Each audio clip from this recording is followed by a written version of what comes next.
13/4/2025 ને રવિવારે બપોરે 2 વાગે ગ્રોમોર કેમ્પસ હિંમતનગર ખાતે બીઝેડના રોકાણકારોની બેઠકનું આયોજન કરવામાં આવેલ છે। આ બેઠકમાં વધુમાં વધુ રોકાણકારો સોગંદનામા સાથે ઉપસ્થિત રહે એ માટે બીઝેડના તમામ રોકાણકારોને હું સાર્વજનિક અપીલ કરું છું। આવો સાથે મળી સહિયારા પ્રયાસથી આપ સૌના માનીતા અને સાબરકાંઠા અને અરવલ્લી જિલ્લાના ક્ષત્રિય સમાજનું ઘરેણું કહી શકાય એવા ભૂપેન્દ્રસિંહ ઝાલાને વહેલામાં વહેલી તકે આપણી વચ્ચે લાવીએ અને આ આખા પ્રકરણનો અંત લાવીએ।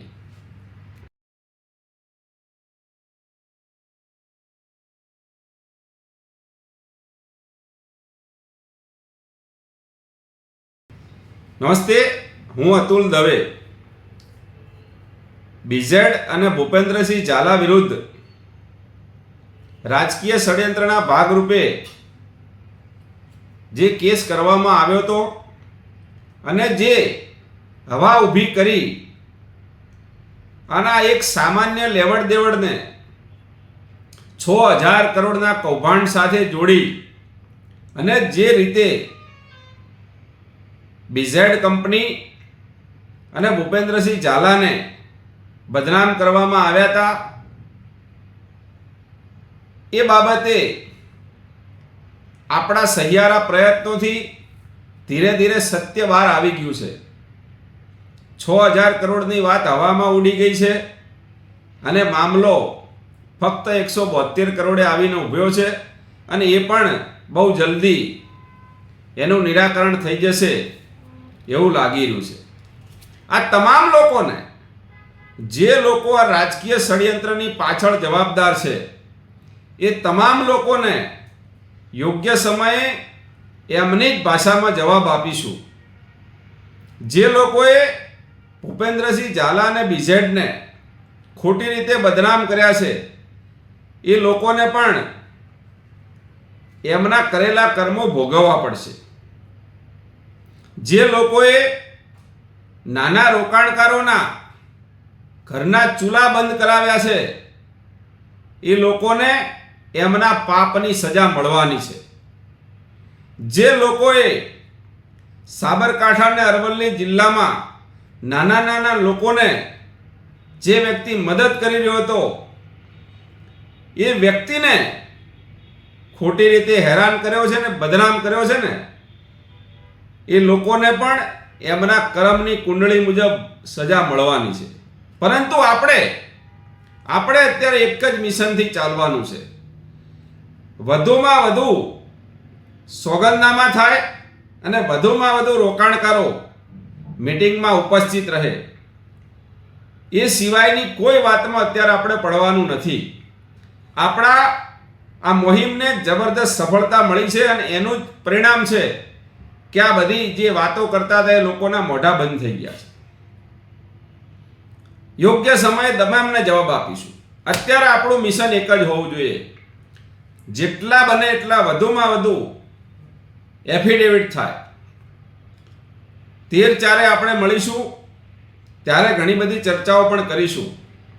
આપણે આ સોગંદનામા સાથે ગુજરાતના ગૃહ રાજ્યમંત્રી અને ગુજરાતના મુખ્યમંત્રીને પણ ભવિષ્યમાં મળવા જવાનું છે અને આ બાબતે એમની સમક્ષ જે સત્ય હકીકતો છે એ પણ આપણે રજૂ કરીશું। અને મને વિશ્વાસ છે કે ગુજરાત સરકાર અને ગુજરાતના મુખ્યમંત્રી અને ગુજરાતના ગૃહ રાજ્યમંત્રી જ્યારે એમની સમક્ષ સત્ય આવશે ત્યારે ચોક્કસ યોગ્ય નિર્ણય લેશે અને આ બાબતે જ્યાં પણ કાચું કપાયું છે એને સુધારી અને જે કંઈ વાતનું વતેસર કરી અને પોતાનો ઈગો સંતોષવા માટે જે લોકોએ આ મનગઢત કહાનીઓ ઘડી દીધી છે એ આખો વિષય પૂરો પણ થશે અને બીઝેડ વહેલામાં વહેલી તકે આપણી વચ્ચે હશે।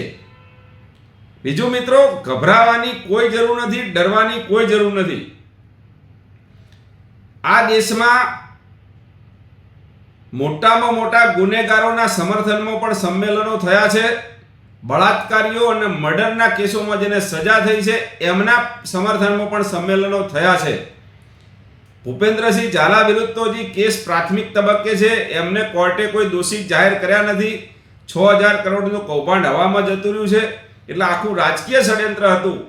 એટલે એમના સમર્થનમાં ભેગા થવું કે સંમેલન કરવું એ કોઈ ગુનો નથી અને એમાં કશું જ ખોટું નથી. એટલે પહેલી વાત એ કે કોઈએ ડરવાની જરૂર નથી.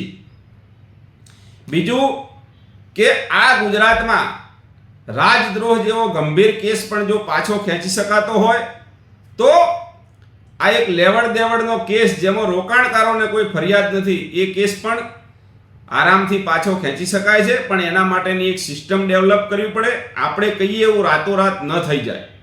એના માટે આપણે પણ પ્રયત્ન કરવો પડે. યોગ્ય ફોરમ ઉપર આપણે રજૂઆતો કરવી પડે અને આપણે થોડી રાહ પણ જોવી પડે. પણ એટલું ચોક્કસ કહીશ કે મિત્રો, આપણે સૌ સહિયારો પ્રયાસ કરીશું અને સતત આ બાબતે જ્યાં જરૂર પડે ત્યાં ઉપસ્થિત રહીશું તો વહેલામાં વહેલી તકે આ કેસનું નિરાકરણ પણ થશે અને તમારા સૌના લાડલા અને માનીતા જેમની ઉપર તમને આજે પણ અતૂટ વિશ્વાસ છે એવા ભૂપેન્દ્રસિંહ ઝાલા ટૂંક સમયમાં આપણી વચ્ચે હશે ને ફરીથી એ જ રીતે તમને જે રેગ્યુલર વળતર મળતું હતું એ વળતર પણ મળશે.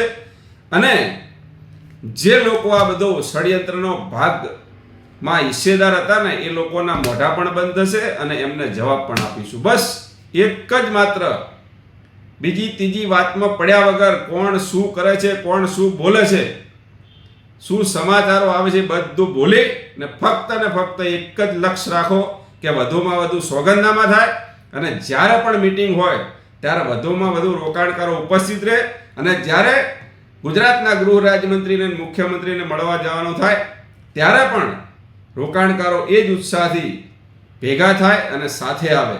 બસ એક લક્ષ્ય રાખો, વહેલામાં વહેલી તકે બીજાડ આપણી સાથે હશે. નમસ્તે.